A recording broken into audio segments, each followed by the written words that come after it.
Shalom, Yashala, Shalom. First and foremost, I want to give all praise, honor, and glory to the Most High Yahweh. I do so in the name of His only begotten Son, Yahweh Shai. Double honors to the apostles and the elders of Yasharallah. Kol Haloyim La Yahweh, Bahasham Yahweh Shai, Bahasham Haraka Kodash, for blessing our elders with the spirit of truth, so that we may know. Shout out to the Akim and the Akwaf that's keeping the faith and the works. Y'all keep at it. This your brother Abaya coming at you with more precepts. It's the book of Obadiah, verse 3. The pride of thine heart hath deceived thee, thou that dwellest in the clefts of the rock, whose habitation is high, that saith in his heart, who shall bring me down to the ground? Though thou exalt thyself as the eagle, and though thou set thy nest among the stars, thence will I bring thee down, saith Yahweh. Verse 10. For thy violence against thy brother Jacob, shame shall cover thee, and thou shalt be cut off forever. All right? These proud ass devils, man, and these three demons that you see on your screen speak for their nation. When I say they nation, I'm not talking about the daughter of Babylon. I'm not talking about Great Britain. I'm talking about Edom. Right? That's how this devil really feels. This is how this devil really feels. This devil is proud as hell. So I'm going to just let this video play. I'll be back. The problem is we've forgotten how to be genuinely proud of our great countries, both America and United Kingdom, two of the greatest countries in the world. It's almost like every day now, somebody somewhere, normally on the left, the woke left, is queuing up to find a reason to hate the countries and their histories. Well, it's a kind of grievance competition. Your guest earlier just tried to engage in it. I don't know what hurt she believes she's had from slavery. All of this was addressed 2 centuries ago. Everything has consequences. All history has consequences and ramifications. But now, out the devil's own mouth, history has ramifications. History has consequences. And the Most High got a doozy for your ass. Right? Proud damn demon. If we were to play this fairly, we would at least look at all of the countries around the world that engaged in the slave trade who are simply not interested in any form of reparations. The Ottoman Empire, all the Arab countries who not just traded far more slaves than across the Atlantic, but castrated all the men so that there wouldn't be any more African slaves after them. They worked them to the bone. I see no interest across Africa in pay. Now, I'm gonna let it continue. I just want to make a point. How come they don't talk that good talk that they talking right now? How come they don't talk that about they cousins, they brethren, right? Them small hats, right? Them people that claim to be us, that bring up that thing that happened in history every time you speak about some form of oppression, right? And it gets respected. Right? How come they ain't got no whole segment saying that they need to be quiet about it? Right? The reason is because they speaking about Yasharallah, you so-called blacks, you so-called Hispanics, you so-called Native Americans, and all our brethren around the world, all of so-called Negro descent. Right? Let me bring out this one script right quick. This Deuteronomy chapter 28 and verse 33 says, the fruit of thy land and all thy labors shall a nation which thou knowest not eat up, and thou shalt be only oppressed and crushed always. Right? So that thou shalt be mad for the sight of thine eyes, which thou shalt see. Man, look. Yeah. Listening to what he's saying and the look on his face and the spirit that he coming in. Yeah, surely oppression maketh the wise man mad, and the gift destroyed the heart. Right? But the Most High got us. He got us here to humble us down. We gotta suffer for a bit, but ooh man, when you how about you shall make that reckoning, the day of reckoning, the day of the Lord. Whew, yeah. Reparations for selling their brother and sister Africans into slavery or for working them to the bone to the present day. There is slavery across Africa today. In fact, there are more slaves in the world today than there were at the height of the transatlantic slave trade. So some of us are simply a bit bored of hearing people ripping at closed wounds and then crying about their hurt or their presumed hurt, because everybody could do this. 1 million Europeans were stolen by North Africans over the course of decades of the North African Barbary pirate slave trade. Where would you end if you did that? The answer is you couldn't end, because nobody is alive who has actually suffered the hurt, and nobody is alive who did the wrong. And I'd make one other point, if I may. Now that's a damn lie. They be talking, these devils speak on slavery as though it was 1,000 years ago. Look here, man. It's records of slaves being in parts of Mississippi all the way up until the 50s and the 60s. 1950s, 1960s, man. Can't make this up. These devils be talking like slavery happened thinking 5,000 years ago or something. Nah. Goddamn devils, man. Deuteronomy chapter 28, verse 49. Yahweh shall bring a nation against thee from far, from the end of the earth, as swift as the eagle flieth, a nation whose tongue thou shalt not understand. Right? A nation of fierce countenance, which shall not regard the person of the old, nor show favor to the young. That's the oppression that we suffer in today. Now they not physically lynching people for looking at them, right? But you got a whole economic system that's against the Most High's people. Got a whole educational system that's against the Most High's people. Got a whole judicial system that's against the Most High's people. Hell, you mean who's suffering? Man, look, oh my God. It's always the countries that people want to come to who are put through this struggle session.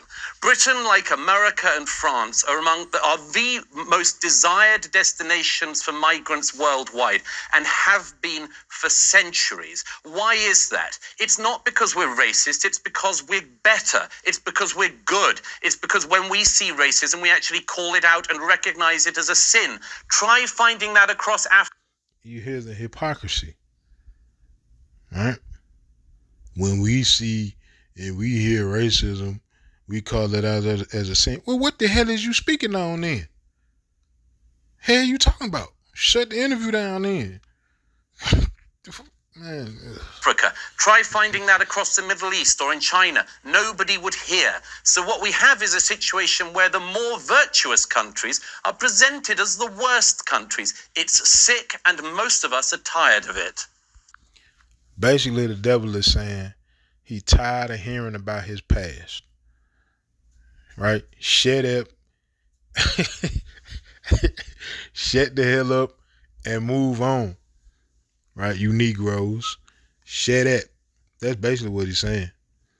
Right? We don't want to hear nothing about the transatlantic slave trade. We don't want to hear nothing about inbreeding farms. We don't want to hear nothing about the rape, robbing, and murdering of our forefathers. We don't want to hear nothing about none of that. We don't even want to hear about what's going on today. For real, for real. Yeah, if it's blatantly racist, we'll make a big deal about it, but we ain't finna stop nothing for real. Right? That's basically what this devil is saying. Thank you, Douglas. I am so sorry that Douglas is bored by the pain that has come from That's not what he said. Through slavery. He didn't say. He didn't say. But what you're doing there, what you're doing, yeah, behave. And look, Eve still trying to be sweet and nice to this damn devil. No, it's a time for everything, right? It's a time to be nice. It's a time to get in that ass. That was a time to get in that ass. Damn, being sweet. Tell that man about himself. Tell that man about his history. Tell that man about your people, right? But She ain't finna bite the hand that feed her, you dig? Paula, you're being very disingenuous. That's not what he said. I am. The viewers aren't stupid. They know exactly what he said. He's not saying he's bored by the pain. He's saying, and I think it's a perfectly valid point, the pain that people who are alive today are claiming they're suffering for what happened 200 or 300 years is not a real pain. They're not the ones who suffered what was going on 200 or 300 years ago. So in terms of justice for all, I mean, I think we'd all agree that there should I'm be not justice. suffering from when the Normans invaded this country. I'm not suffering from what my ancestors went through. I noticed that I've not been allowed to respond. Or from the Romans. In other words, where do you take this? I mean, should I now be feeling pain from what the Romans did to this country? In terms of slavery, I can take it to 2015 when the slave owners were compensated by the government. So I can take it to that extent. Where does your personal pain go? And I can say to you that I don't think that apologising is a bad thing. I think that apologising for a wrong is a good thing. I think that the Dutch royal family have done a fantastic thing in acknowledging what has gone wrong. Okay, I hear you, but I honestly think it'll make no difference. And that's the truest thing he said. I'm not give a damn about your apologize. Hey, what we care about your apology for, and we still living in this world? What do we care? Keep your apology, man. Y'all gonna be doing plenty of apologizing when you how about Shemi Awashai send them bombs over here, send them missiles over here, right? Via Gog and Magog, which is Russia, and all of his allies. Right? The devil got me flustered, man. Look, this is the book of Psalms, chapter 137, verse 1. Right? Because he said, what are y'all suffering now? Right? The so-called suffering that y'all have is basically made up. That's what he's saying. You living in a free country where you can do whatever it is you want to do, as long as you act right. Right? You take off that mindset of rebellion, and you can be something in this place. Right? But damn this place. We have our own place. And we've been exiled from our own place. That's the problem. We don't want to be with y'all niggas. We don't want to be under y'all thumb. We want to be back home. Right? And the Most High gonna set us right, man. He gonna set us back in our homeland. Right? But in the meantime, between time, this Psalms 137:1. By the rivers of Babylon, there we sat down. Yea, we wept when we remembered Zion. Right? This devil want us to forget, but nah, man. We know we come from our own. And we stuck in this place having to deal with y'all telling us nonsense like this. Get over it. It's the past. We so great and y'all inferior and we superior. We just better than. No, y'all ain't better than a damn thing. The Most High got you in that position. Right? But it says in verse 2, we hanged our harps upon the willows in the midst thereof, for there they that carried us away captive required of us a song, and they that wasted us required of us mirth, saying, sing us one of the songs of Zion. Right? That's what they're saying. Man, get happy. Right? We allowed y'all to get jobs. Right? You can get a record deal and become a millionaire. You can put a suit and tie on and, coon up $1 million. Right? Or raccoon up $1 million if you want. Right? It says in verse 4, how shall we sing Yahweh song in a strange land? The elect ain't singing no songs of mirth in this place because we understand the situation. This ain't a happy situation for us, man. Yeah, we have happy moments, but this ain't the place for that, man. All right? Having to go to somebody else on a job or work site or whatever and make somebody else rich. Nah, that ain't the play at all. Right? It says in verse 5, if I forget thee, O Jerusalem, let my right hand forget her cunning. Right? If I do not remember thee, let my tongue cleave to the roof of my mouth. If I prefer not Jerusalem above my chief joy. Right? And that's what we prefer. Right? I think I skipped the verse. Let me go to verse 4. It says, how shall we sing Yahweh song in a strange land? Right? We in a strange land, man. We in the land of our captivity, and this devil talking about get over it. No. Hell no, we still in jail. Yeah, you mean. Yeah. And we got a release date that we're looking for. We don't know exactly when the date is, but we know we're gonna get released out this place. So man, the hell with Edom, right? But it says in verse 7, remember, O Yahweh, the children of Edom in the day of Jerusalem, who said, race it, even to the foundation thereof, right? O daughter of Babylon, who art to be destroyed, happy shall he be that rewarded thee as thou hast served us. Like old boy said, it's a recompense for history. Right? You damn skipping. They just feel like they not gonna receive any get back, right, for what they did to the Lord's people. But it's coming. Right, verse 9, happy shall he be that taketh and dasheth thy little ones against the stones. That's thus says the Lord, man. You can't get around it. Proof of all of this being true is the Most High waking up the minds and spirits of his people, putting the Holy Spirit in his people to understand the truth of history, to understand the truth of the word, the truth in the Bible, right? You can't get around that, man, and it is what it is, right? Go to the book of Isaiah, chapter 63. Verse 1, it says, who is this that cometh from Edom with dyed garments from Basra? This that is glorious in his apparel, traveling in the greatness of his strength. I that speak in righteousness, mighty to save. Wherefore art thou red in thine apparel, and thy garments like him that treadeth in the wine fat. Right? This Yahweh Shai coming back to Edom to destroy. Right? I have trodden the winepress alone, and of the people there was none with me, for I will tread them in mine anger, and trample them in my fury, and their blood shall be sprinkled upon my garments, and I will stain all my raiment, for the day of vengeance is in mine heart, and the year of my redeemed is come. This devil think he ain't got away, but you haven't, right? The Most High giving you all the rope you need to hang yourself. And straight like that, man. So I'm going to end with this. Go to the book of Ezekiel, chapter 35, and verse 5. Because thou hast had a perpetual hatred, and hast shed the blood of the children of Yashar Allah by the force of the sword in the time of their calamity, in the time that their iniquity had an end. Therefore, as I live, saith Yahweh Power, I will prepare thee unto blood, and blood shall pursue thee. Since thou hast not hated blood, even blood shall pursue thee. Thus will I make Mount Seir, which is Esau, Edom, most desolate, and cut off from it him that passeth out, and him that returneth. That's a promise from the Lord, man. Right? That's a promise from Yahweh Bashim Yahweh Shai. So that's what we're looking for, and that's what this devil dreading. But yeah, man, that devil, that devil real life, he hate the Most High's people.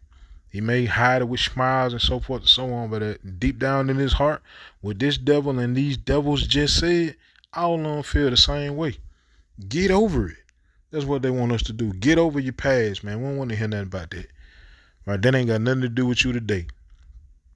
All right, but you steadily got hoods and ghettos and prisons filled with our people, and educational systems that don't tell us anything about ourselves, right? That don't teach us how to maintain in this society. It just teach us a curriculum that was started, right? That was started by the elite, the Rockefellers and the Rothschilds. Look it up, man. So with that, hey, how about Shema Shah Rastazar? These precepts in this video were edifying. Call Holoyim La Yahweh, Bahasham Yahweh Shai, Bahasham Haracha, Kodash, Shalom Yashala.